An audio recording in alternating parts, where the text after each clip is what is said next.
তার নামও আমি শুনতে চাই। ডিরেক্টরের হয়ে এখন আমি কথা বলতে চাই না। মুক্তি সিনেমা রিলিজের পর আসলে আমি চলে যাব।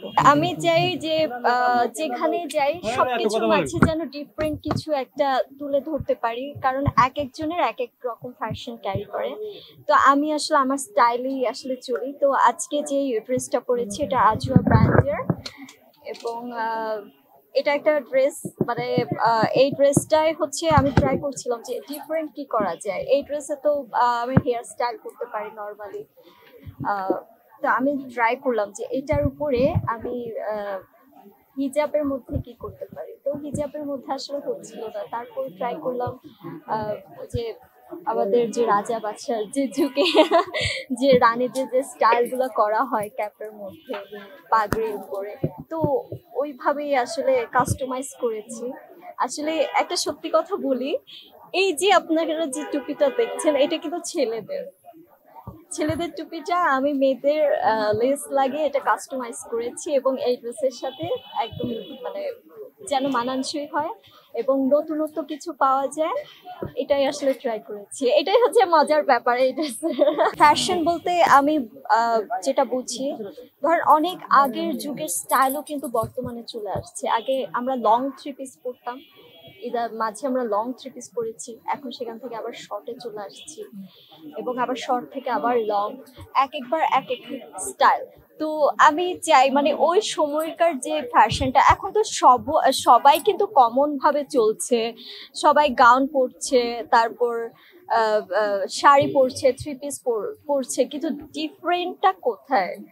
তারপর আমি চিন্তা করলাম, আমি তো আগেও সবসময় হিজাব পরতাম, কিন্তু অন স্ক্রিনে খুব কম আসা হয়েছে, কিন্তু যমুনা ফিউচার পার্কে আমার ফার্স্ট আমি ব্র্যান্ড অ্যাম্বাসিডার হিসেবে র্যাম্পে হাঁটি, এবং সেখানে ছিল আমার মাথায় ওনা হিজাব স্টাইল।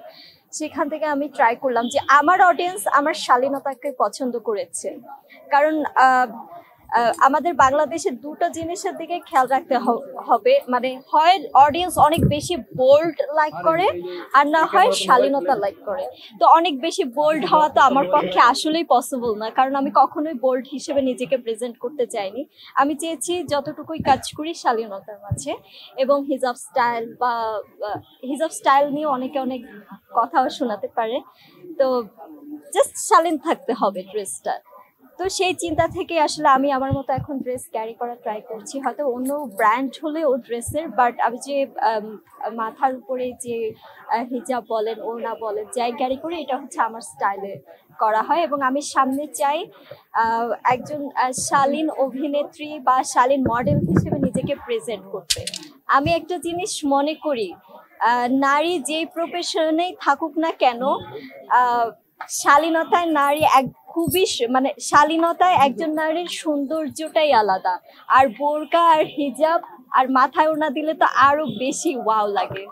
তো আমি চাই ওইভাবেই চলতে, এই জন্যই প্রতিনিয়ত দেখছেন, হতে পারে আমি অভিনেত্রী, হতে পারি আমি মডেল।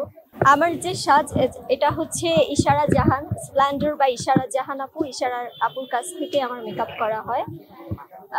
নিজেও মেকআপ করি মাঝে মাঝে, বাট নিজে যখন মেকআপ না করি ইশারা আপুর কাছ থেকে আমার মেকআপ করা হয়। আর কনসেপ্ট যাই থাকে বা ডিজাইন যাই মাথায় আসে, হুট করে এটা আসলে আমি ভাবি যে আমি একটা ড্রেস দেখলাম, একটা শাড়ি, একটা থ্রি পিস গাউন, লেহেঙ্গা, এটা কিভাবে ডিফারেন্ট করা যায়,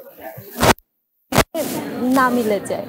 একদিন না একদিন তো জায়গা ছিল যেতেই হবে, তাই না?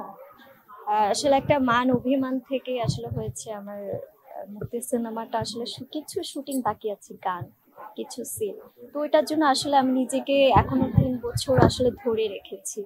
আমি চাই যে আমাকে নতুন ভাবে মানুষ দেখুক, এবং আমি 39 থেকে 42 এর মধ্যে আমার ওয়েট ছিল গত 3 বছর, আমি ক্যারি করেছি। তো আমি সিক হয়ে যাই, দুর্বল হয়ে যাই, আমার চলতে ফিরতে আসলে কষ্ট হতো। থ্যাংক ইউ ভাই, থ্যাঙ্কস। এবার রূপের ঝলক দিবে আপনার লাইফে।